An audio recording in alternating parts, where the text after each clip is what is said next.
Bones, soc en Dídac de Triar d'Esport i avui us ensenyaré un exercici que us ajudarà a millorar el vostre equilibri i la vostra concentració.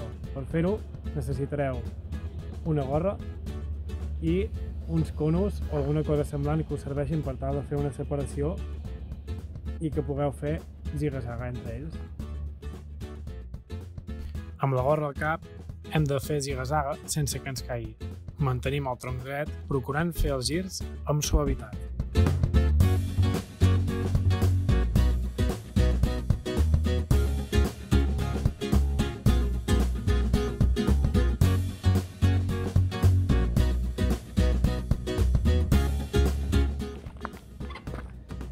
Ja ho heu vist, no resulta massa complicat, amb paciència i perseverança ho aconseguireu.